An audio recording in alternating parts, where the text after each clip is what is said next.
प्रातः स्मरणीय भगवत संबंध ज्ञान प्रदाता आनंद श्री विभूषित जगतगुरु रामानुजाचार्य परम पूज्य सद्गुरुदेव भगवान के श्री चरण कमलों में साष्टांग दंडवत प्रणाम करते हुए उनकी हेतु की कृपा की कामना करता हूँ। श्रीमद् भगवद गीता अथ प्रथमो अध्याय और पहला श्लोक। कुरुक्षेत्र में कौरव और पांडवों के पारस्परिक युद्ध की तैयारी हो चुकी थी। जगत का उपकार करने के लिए मनुष्य रूप धारण करने वाले समस्त जगत के स्वामी भगवान श्री कृष्ण ने शरणागत वत्सलता के कारण सब लोगों के समक्ष अर्जुन को रथी बनाया और स्वयं सारथी बन गए। धृतराष्ट्र ने यह सब जानते हुए भी दुर्योधन का विजय संवाद सुनने की इच्छा से संजय से पूछा, और यहीं से श्रीमद् भगवद गीता का प्रारंभ है। प्रथम श्लोक, पहला श्लोक। धृतराष्ट्रोवाच धर्मक्षेत्रे कुरुक्षेत्रे समवेतायुत्सवः मामकाः पांडवाश्चैव किम कुर्वन्त संजय। धृतराष्ट्र संजय से पूछता है,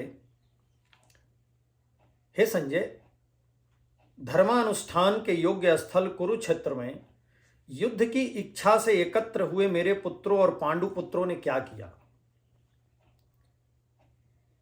अब यहां देखें तो दो नामकरण, दो विशेषण आए, एक आया धर्मक्षेत्र और एक आया कुरुक्षेत्र।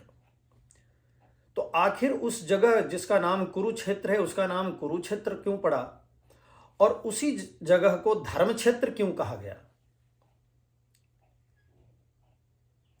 इसके पीछे कारण क्या है कि वो कुरुक्षेत्र नाम क्यों पड़ा, धर्मक्षेत्र क्यों कहा जा रहा है? तो इसका पीछे का जो कारण है, जो विशेष अर्थ इसमें छुपा हुआ है, उसे आप बड़ा ध्यान से सुनिए, जिससे कि आपको समझने में आसानी हो।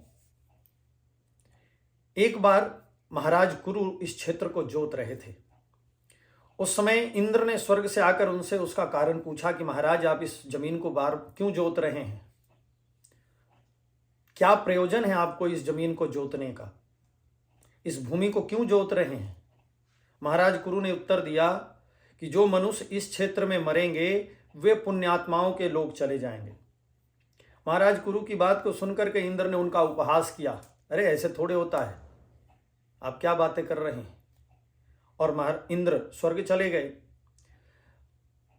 राजर्षि कुरु इस बात के बाद भी उदासीन नहीं हुए कि इंद्र ने क्या कहा कि ऐसा नहीं हो सकता, कभी नहीं हो सकता, और बिना उदासीन हुए उस भूमि को जोतते ही रहे। और इस बीच में कई बार इंद्र आए और बार बार आकर वही प्रश्न किया और महाराज कुरु ने वही सेम उत्तर दिया। और हर बार उत्तर सुनकर इंद्र उनका मजाक उड़ाकर वापस चला जाता। लेकिन जब महाराज कुरु ने कठोर तपस्या पूर्वक उस पृथ्वी को जोतना जारी ही रखा और लगातार जोतते ही रहे, तब इंद्र ने देवताओं को बुलाकर राजर्षि कुरु की उस भूमिकर्षण कार्य से अवगत कराया, भूमि जोतने के कार्य से अवगत कराया।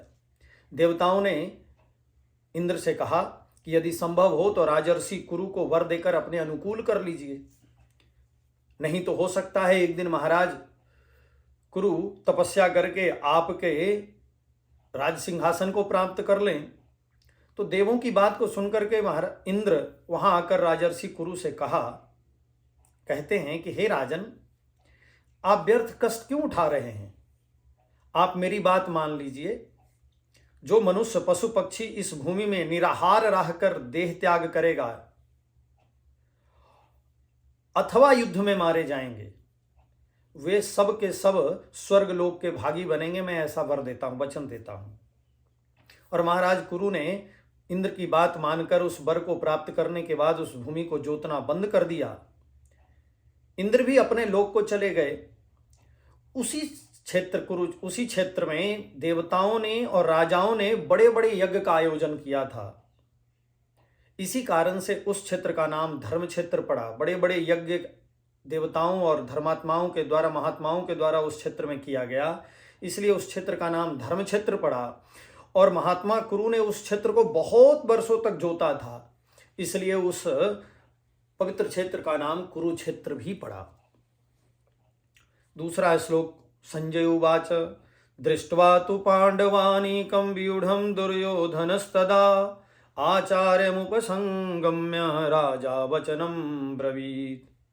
संजय ने धृतराष्ट्र से कहा कि उस समय राजा दुर्योधन ने पद्म, सकट, सूची, वराह आदि व्यूहाकार रूप में स्थित पांडवों की सेना को देख करके द्रोणाचार्य के समीप जाकर यह वचन कहा। द्रोणाचार्य के पास जाकर दुर्योधन ने क्या कहा उसे संजय बतलाने जा रहे हैं महाराज धृतराष्ट्र को। पश्यताम पांडुपुत्राणाम आचार्य महतिम चमुम व्यूढ़ाम द्रुपद पुत्रेण तव शिष्येन धीमता। संजय कहते हैं महाराज,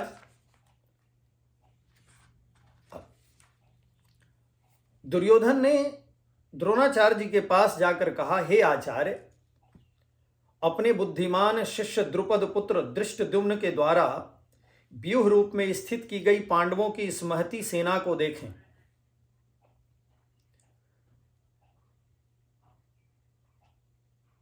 दुर्योधन तृतीय श्लोक से पांडव सेना की व्यूह रचना को दिखलाकर अब निम्नलिखित श्लोकों से पांडव सेना के प्रमुख महारथियों का नाम बतलाने जा रहे हैं। जय श्री राधे, जय श्री कृष्ण।